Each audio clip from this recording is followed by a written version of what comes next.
everyone, this is Miss Ramos, and today I'm going to show you how to navigate to our library website. I'm going to talk about our virtual reference library and some of the different resources on it. So this is our school website, as you guys know, Windsor Woods Elementary, and I want to show you how to access it at home because I know that our school website can sometimes look a little busy. There's a lot of things changing, and so to get to our virtual library, you're going to come down here to resources.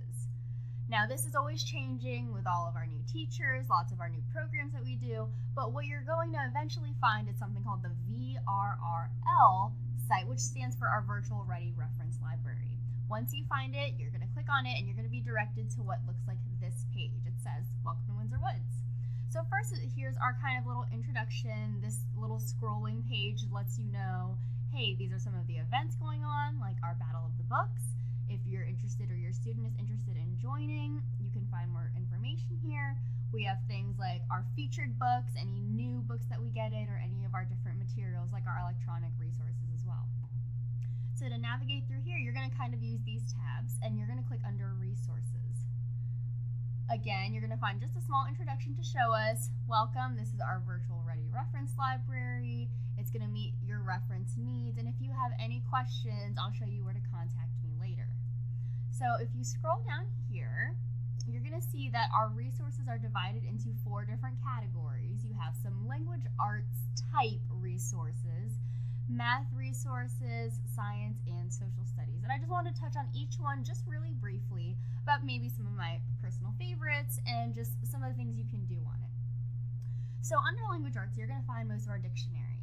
There are vocabulary dictionaries, thesaurus for kids, reading resources for all students that we use in the classroom, which means your student's going to be really familiar with it. So one of the things that you're going to see, and this is for grades 3 through 5, is Achieve 3000 right here.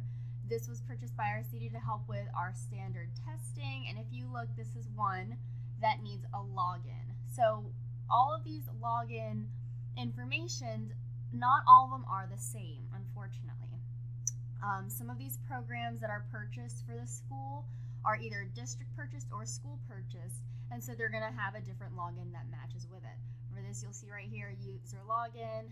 The students click on this, and they'll be asked to type in their login that their teacher received. Another resource, if we go back, that I really enjoy is Fact Monster. There we go.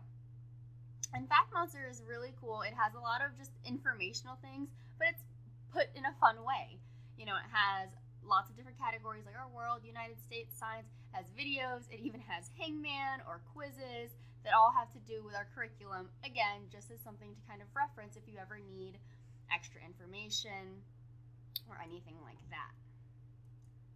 Next, under our math resources, I have 2 really cool ones that I personally love. Back when I was in the classroom, these were some that my students loved using because of how friendly they were.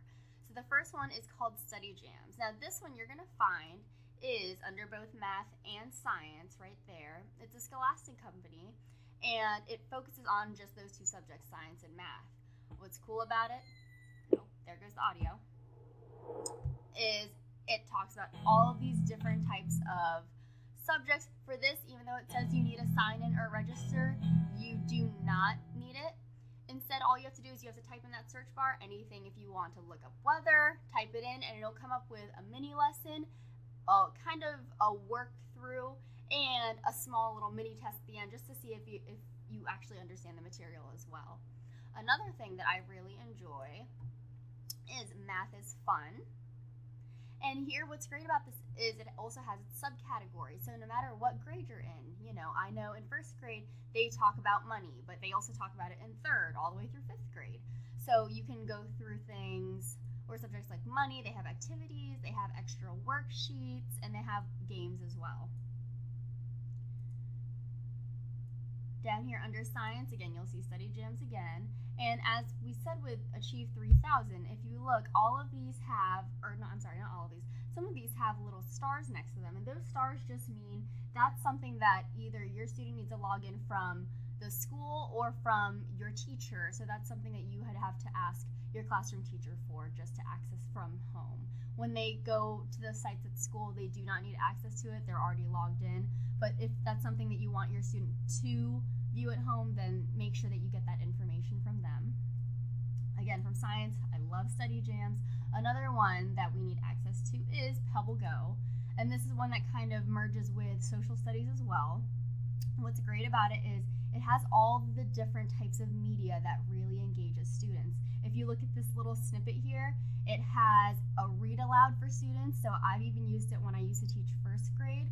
It'll read aloud to them. They can watch videos. They have timelines. They have all these wonderful resources for the students, and they're all very factual. It's in that kid-friendly language, so students aren't going to struggle with doing research projects, and it has such a wide variety of subjects as well. If you look up here, they have animals, science, biography, social studies. I mean, the possibilities are endless with Pebble Go. I really, really love this resource for our school.